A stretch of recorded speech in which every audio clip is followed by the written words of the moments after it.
करवला ये हरि जी कि गवन करवला ये हरि जी अपने पुरो बाबा गई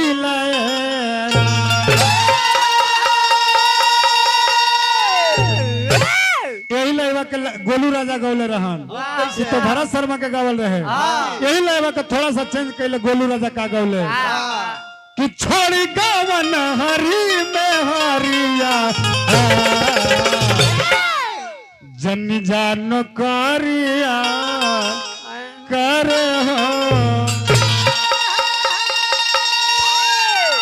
लय से पात्र बर्तन विद्यार्थी खातिर पढ़े वाला लिखे वाला लेकिन खातिर सूत्र जैसे मैथ बनावे खातिर कोनो सूत्र के जरूरी होला वही तरीका के गीत संगीत गावे खातिर कोनो लय के जरूरी होला तो यही लय में सजा करके नाल झाल बेंजू बजा करके भक्त जो न बाबू गणेश भगवान से का कहता हो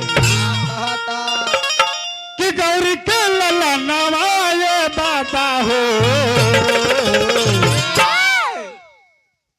रसो मेरा नावा करी हो दे तो गौरी के लला नवाए बाबा हो तो रसो मेरा नावा करी हो दे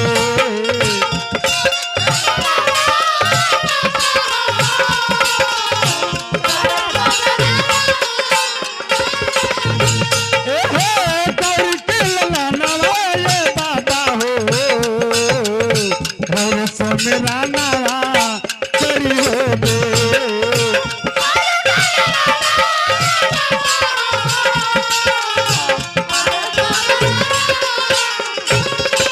बोल बम का नारा है बाबा एक सहारा है हाथी ना घोड़ा ना कोनो सवार हाथी ना घोड़ा ना कौन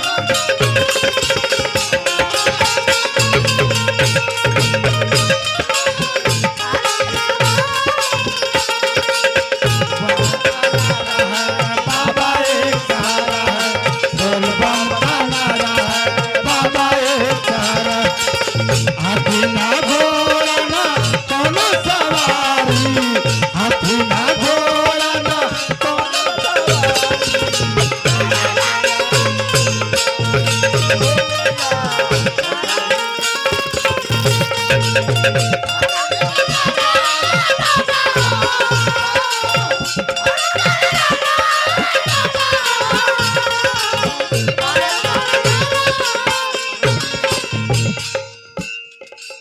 भक्त कहता कि ये बाबा और वस्त्र पियर पियर है और भोग जौना लड्डू से भोग लागेला वो लड्डू के भी रंग पियर है भक्त कैसे कहता हो लड्डुअन के भोग लागे संत करे सेवा लड्डुअन के भोग लागे संत करे सेवा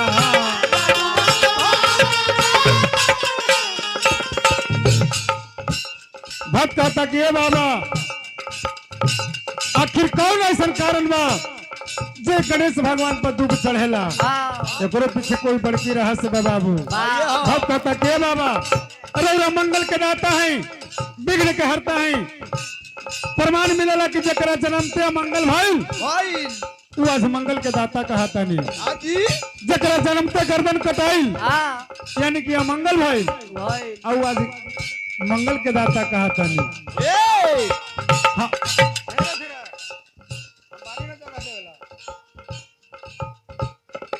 आज के विज्ञान से भैया हो लोग कहता कि आज विज्ञान आगे बा हम कहले कि नहीं आज विज्ञान नहीं खे आगे आज के विज्ञान से पहले के विज्ञान आगे रहे सही बात अगर आगे ना रही तो आज कोनो अपन देश का विदेश के भी डॉक्टर के बेमत नहीं खे जो केहू के गर्दन काट करके अब बोका के मुड़ी लगा करके बोलवा दी लेकिन पहले के विज्ञान उसन रहे जो आदमी के मुड़ी कटाइल और ओकरा पर 2 क्विंटल के 20 किलो के मुड़ी के आदमी के शरीर पर 2 क्विंटल के हाथी के मुड़ी धा करके और ओकरा के जोड़ करके बोलवावल गई। भक्त कैसे कहता हो मंगल के दाता हुआ विघ्न के हरैया,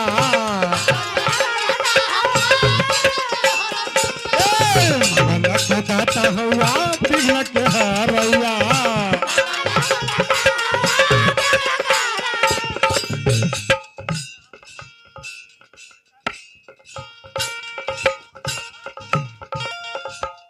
आज मिथले सौ के भंवर बीच नैया,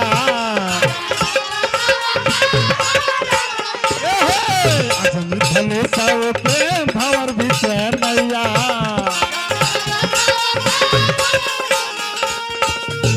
प्रमाण मिलेला कि सब देवता के एगो बियाह भइल बा।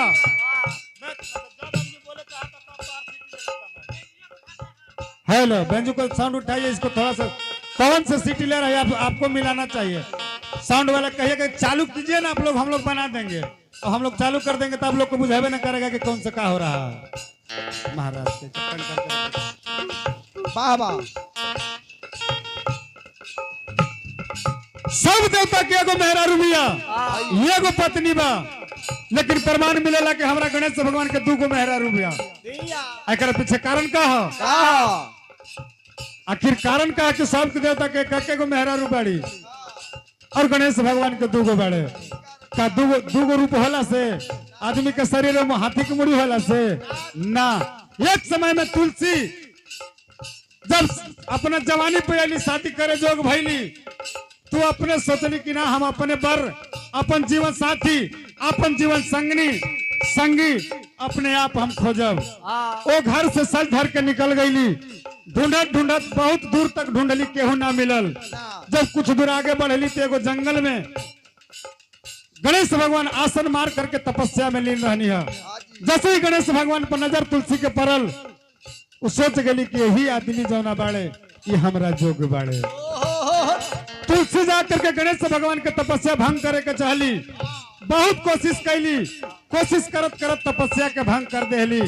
तब गणेश भगवान पूछले कि आखिर तू चाहत का बाड़ू जो हमार तपस्या भंग कर देलू। तुलसी कहली कि गणेश भगवान देखो हम तारा से शादी कोई चाहता नहीं। गणेश भगवान कहले कि ना, हम आजीवन ब्रह्मचर्य के प्रतिज्ञा ले बानी, बियाह कर लेब तो ब्रह्मचर्य टूट जाए, ऐसे हम बियाह ना करब। लाख हेलो यही करबो ना, लेके एकदम बैठ जाबो भाई, यही बोली थी ना। उठाइए मैन के गावे ना देबो तू की। हेलो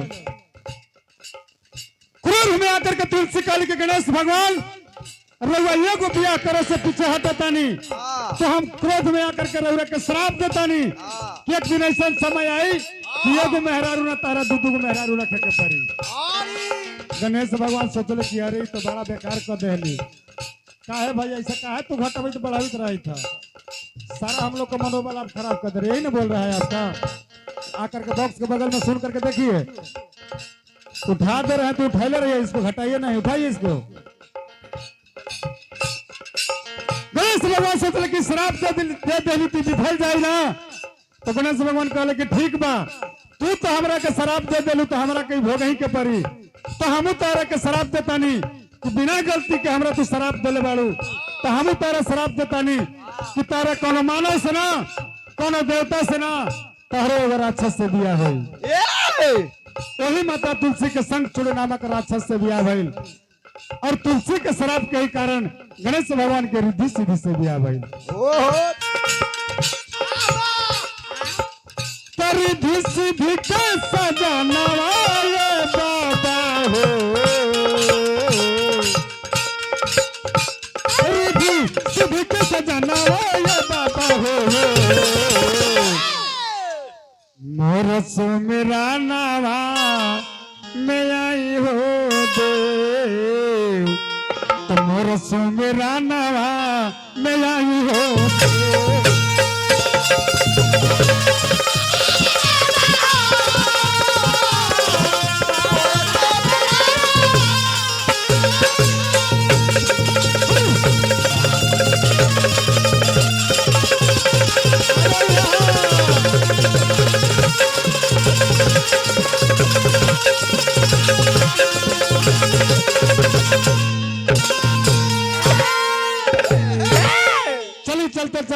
के भाव बदलल, संगे संगे दरबार बदलल। भक्त जौना बा महतारी के दरबार में जा करके